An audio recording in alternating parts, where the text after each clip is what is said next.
Hello friend, जय हिंद। आज हम बात करेंगे यूपी स्कॉलरशिप 2024-25 के एक स्टेटस के बारे में। जैसा कि आप लोगों को पता है कि स्टेटस अपडे सस्पेक्ट वाले जो स्टेटस थे वो अपडेट होकर के पेंडिंग हो गए हैं।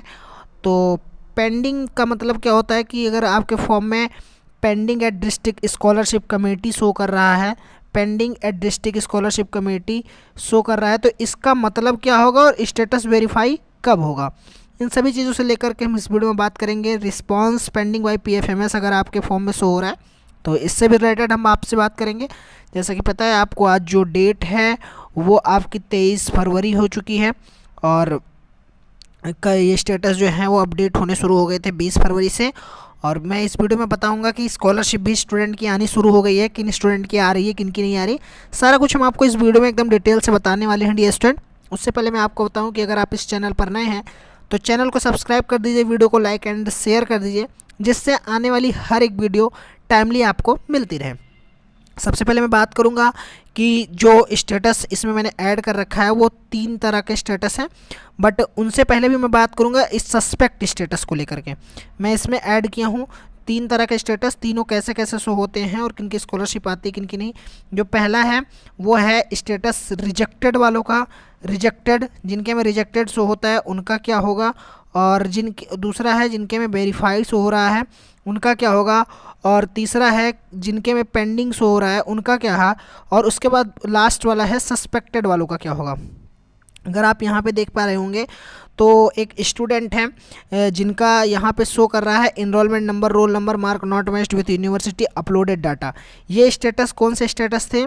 सस्पेक्ट स्टेटस थे आपके, जो कि आपके स्टेटस में अगर कोई भी गलती नहीं थी फॉर्म में और फिर भी ये स्टेटस आप में ऐसे शो होने लगा था, तो सस्पेक्ट स्टेटस आपका अपडेट होकर के अब कुछ इस तरह से हो गया है। जैसा यहाँ पे देख पा रहे होंगे, सेम उसी स्टूडेंट का है, पेज दोनों एक ही में ऐड कर रखा है, इसीलिए अब इनके में शो होने लगा है response pending by PFMS and pending at district scholarship committee. अब मैं बात करूं कि स्कॉलरशिप कब आती है, तो स्कॉलरशिप तभी आती है जब आपका फॉर्म यहां से verified and recommended by district scholarship committee हो शो हो रहा हो तो।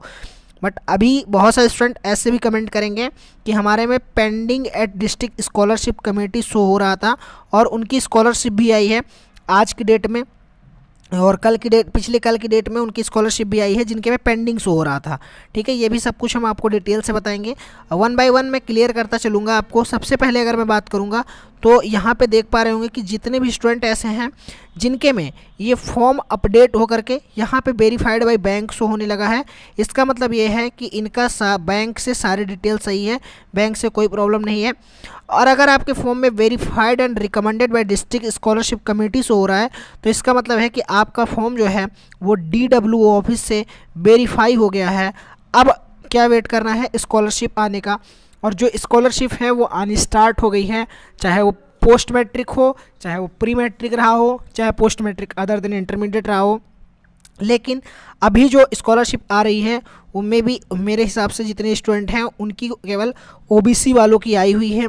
जैसा कि मैंने ऑफिशियल नोटिस में आपको बताया भी था कि 20 फरवरी से स्कॉलरशिप आने की डेट थी, तो उनकी स्कॉलरशिप आने लगी है। लेकिन उनके फॉर्म में अभी यहाँ पर verified and recommended by district scholarship committee नहीं शो हो रहा था, फिर भी उनकी स्कॉलरशिप आ गई क्योंकि उनका फॉर्म सही है, उनका फॉर्म चेक कर लिया गया है, बस 2 से 4 दिन में यहाँ पे अपडेट हो जाएगा।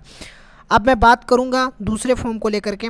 अगर फॉर्म में ऐसा कुछ शो हो रहा है आपके यहाँ पे वेरीफाइड बाय बैंक, तो यानी इनका फॉर्म जो है वो बैंक से तो वेरीफाई है, लेकिन rejected by district scholarship committee, अगर फॉर्म में ऐसे शो हो रहा है rejected by district scholarship committee, तो आपकी स्कॉलरशिप जो है वो 100% फिक्स है कि नहीं आएगी, आपकी स्कॉलरशिप 100% नहीं आएगी। ठीक है डियर स्टूडेंट, अब यहाँ पे रीज़न भी आप में शो हो रहा है कि किस रीज़न की वजह से फॉर्म को रिजेक्ट किया गया है।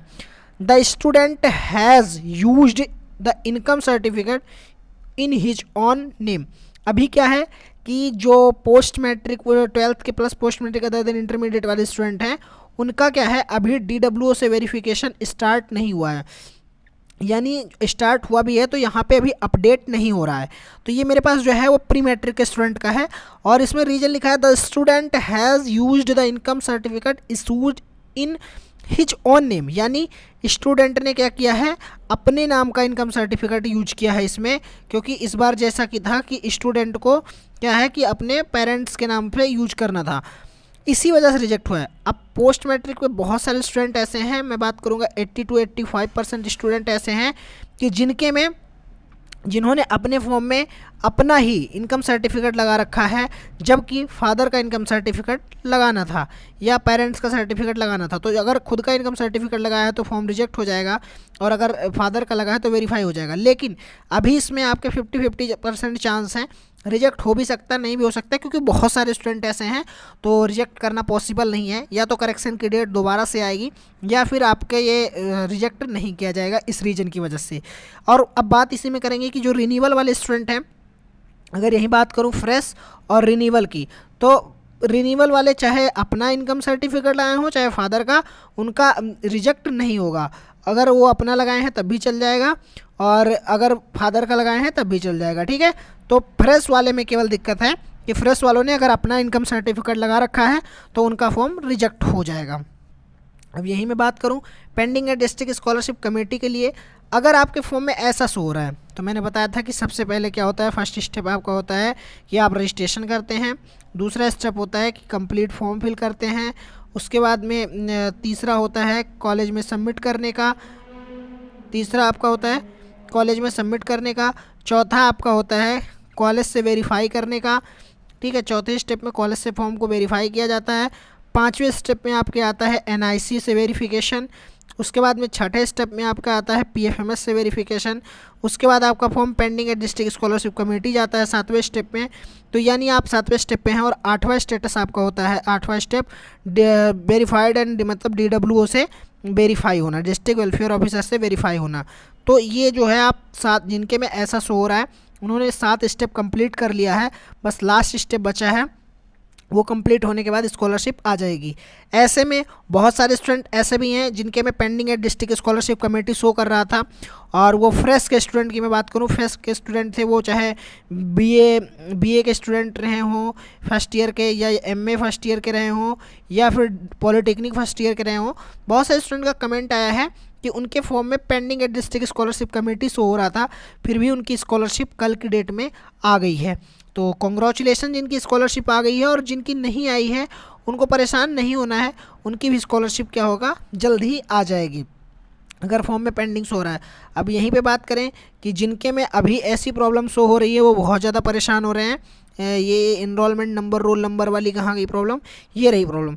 अगर अभी इनके में ऐसी प्रॉब्लम्स हो रही, वो कह रहे हैं हमारा अपडेट नहीं हुआ तो क्या होगा, रिजेक्ट हो जाएगा। तो मैं एक बात आपको क्लियर बताऊँ कि अगर आपने पूरी डिटेल सही फिल किया है, आपकी डिटेल सही है, तो आपका जो फॉर्म है वो ऑटोमेटिक अपडेट होकर के वेरीफाई हो जाएगा। अगर इसमें डिटेल कुछ गलत है, जैसे मार्क नॉट मैच्ड, मार्क आपका गलत है, रोल नंबर हो सकता है गलत है, तो आपका मार्क गलत है तो वेरीफाई 100% रिजेक्ट हो जाएगा फॉर्म आपका। और अगर आपका वो क्या बोलते हैं रोल नंबर्स गलत है तो 50% चांस है रिजेक्ट होने के। अगर इनरोलमेंट नंबर गलत है तो भी आपका फॉर्म वेरीफाई हो जाएगा। ओके डियर स्टूडेंट, तो मैं आशा करता हूँ आप चीज़ों को समझ गए होंगे।